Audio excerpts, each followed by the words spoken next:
Programımız kaldığımız yerden devam ediyor. Şu anki konumuz uzman estetisyen Cemile Der. Cemile Hanım hoş geldiniz. Hoş buldum, merhaba. Nasılsınız? Teşekkür ediyorum, sağ olun. Bugünkü konumuz fraksiyonel radyofrekans. Evet. Nedir fraksiyonel radyofrekans? Biraz bahseder misiniz? Fraksiyonel radyofrekans, ameliyat gerektirmeden uygulanan bir cilt gençleştirme işlemidir aslında. Bu bir cilt gençleştirme, cilt yenileme, deriyi canlandırmak amaçlı yapılan bir uygulamadır. Uygulama esnasında kullandığımız başlıklar altın kaplama olduğu için altın iğne de denilebilir aslında bu uygulamaya.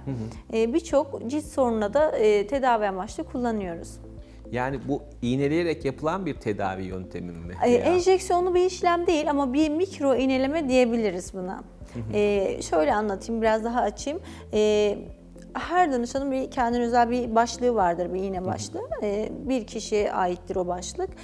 Altın kaplamadır. Bu iğne uçlarından bir enerji veririz aslında. Bu epidermisi hiç etkilemez, cilt yüzeyini etkilemeden direkt dermis tabakasına ulaşır.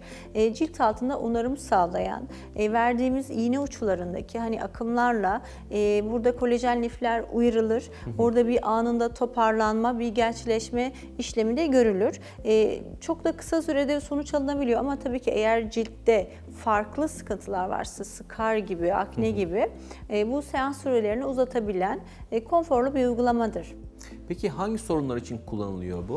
Şimdi bir ince kırışıklıklar için, anti-aging uygulamalar için, lekeler, akne ve skar için, yara yanık ya da çatlak tedavilerinde, boyun ve gıdı toparlamada, dekolte bölgesini daha bir toparlama gibi birçok alanda kullanabiliyoruz. Peki nasıl kullanılıyor? Şimdi uygulama öncesi uygulanacak bölge temizlenir. Anestezi bir kremle ağrıyı azaltmak adına, çok ağrılı bir işlem değil ama yine de ağrıyı azaltmak adına bir anestezi krem sürülür. Danışanı biraz bekletiriz, sonra temizlenir. Uygulamada 30-40 dakika arasında değişir. Yapılan bölgeye göre, yapacağımız işleme göre. Uygulamayı yaparız. Uygulama esnasında kızarıklık olabilir, ödem olabilir, kısa süreli ama bu çok çabuk iyileşir. Sosyal hayatına devam edebilecek bir durumdadır. Konforludur. Rahat bir uygulama. Peki uygulama tek seanslı bir uygulama mı? Şimdi şöyle, uygulama tek seansta evet güzel bir toparlanma söz konusu ama danışanın beklentisiyle ya da hedef alınan sonuca göre uygulama seansları değişebilir. Minimum 3 seans yapmak gerekiyor güzel bir sonuç için. Elbette ki ilk seansta sonuç aslında görülüyor. Belki danışan kendisi fark edemeyebiliyor ama dediğim gibi bu dermis tabakasına biz ulaştığımızda oraya verilen frekansla, ısıyla orada anlık bir yenilenme, bir toparlanma söz konusu ve günden güne iyileşen, güzelleşen bir cilt oluyor. Minimumda 3 seans diyoruz ama cilt yüzeyinde daha derin skarlar ya da farklı sıkıntılar varsa beklenilen, hedef alınan sonuç için uygulama seansları arttırılabilir. Bu 3 seans değil de bir 6 seans diyebiliriz. Peki seans aralıkları ne kadar oluyor? 3-4 haftada bir uygulayabiliyoruz. Seans aralarında minimum bir 3 hafta deriz. 4 haftaya kadar da bu şeyle alakalı, danışanın biraz sosyal hayatıyla alakalı, iyileşme süreciyle alakalı minimum 3-4 hafta diyebiliyoruz. Peki işlem sonrasında nelere dikkat etmek gerekiyor? İşlem sonrasında muhakkak ki hijyen çok önemli bizim için. Güneşten yine maksimum derecede korumak gerekiyor. Verdiğimiz ürünler devam ettirilmeli. Çünkü biz bu uygulama esnasında aslında bir cilt yüzeyinde, cilt için konuşuyorum, bir mikro kanallar açarız. Orada cilt altında bir yenilenme sürecini başlatırız. Ve bu mikro kanallardan tedaviyi devam ettirmek ve sonucu daha etkin hale getirmek için ürünler veririz, serumlar veririz.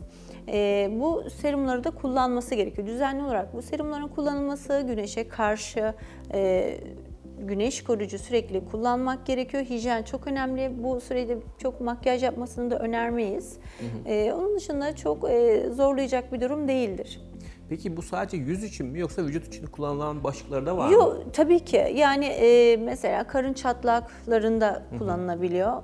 Başlıkları var. Karın için başlıkları farklıdır. Göz çevresi için başlıkları farklıdır. Yüz için.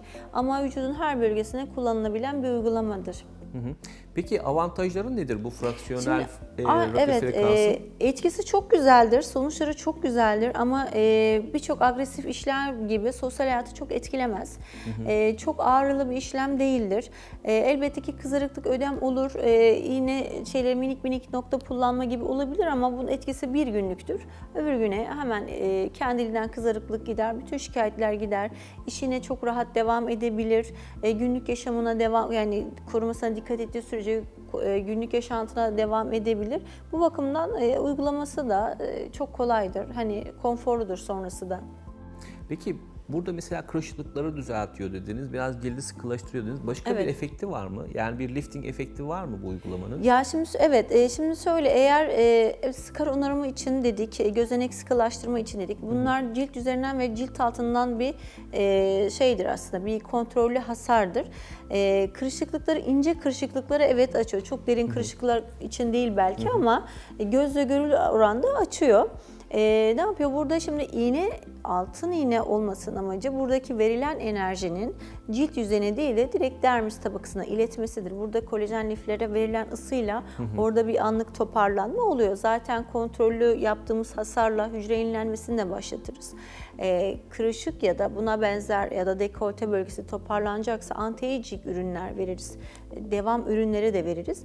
Minimum 3 seans. Aslında ilk seansta tabii ki sonuç alınıyor ama belki danışan kendisi fark edemeyebilir ilk seansta ama muhakkak ki bir onarım süreci o anda başlıyor. Uygulama yapıldığı anda başlıyor. 1-2 seanstan sonra kendisi de gözle görülür bir şekilde sonuçları görebiliyor. Şimdi sonuçta enerji bazlı bir uygulama olduğu için yan etkileri var mı acaba? Yani ısıyı biraz ayarlamak gerekiyor. Cilde göre seçmek gerekiyor. Yani her cilde, şimdi bu da bir şöyle söyleyeyim, bu iğne başlıkları 0,5 ile 3 milimliktir aslında. Her cilde aynı milimde giremeyebiliriz. Çok ince ciltlere daha hassastır, damarlar yüzeydedir. Tabii ki çok 0,5'likle çalışmak gerekiyor. Çok agresif çalışmanın ya da verilen ısının çok gereğinden fazla yükseltmenin bir anlamı yok. Cildi iyi tanıyıp seçmek gerekiyor. Ya da şikayeti çok dikkate almak gerekiyor. Doğru zamanda ya da doğru güvenilir bir yerde hijyen ortamları dikkat edilerek yapıldığı sürece çok konforlu ve başarılıdır tabii ki. Ama uzman bir kişi tarafından yapılmazsa, kontrolsüzce yapılan uygulamalarda her zaman leke kalma riski olabilir. Tabii bu tip cihazların bir sürü böyle fake'leri de çıkıyor. Evet. Yani günümüzde mesela bir cihaz üretiliyor, bu FDA onaylı olabilir ama beraberinde bir bakıyorsunuz imitasyon 100 tane de farklı ürünler çıkıyor ve bunlar da tabii ki bazen etkisiz oluyor ya da bir sürü hasarlar verebiliyor, yanıklar oluşturabiliyor, öyle değil mi? Ya tabii bunu aslında şu anki günümüzdeki bütün cihazlar artık dijital, cilde göre, hani bu lazer için de geçerli, cilde göre seçiyoruz. Muhakkak ki cihaz çok iyi de dahi olsa uygulamayı yapan kişinin tecrübesi de çok önemli aslında.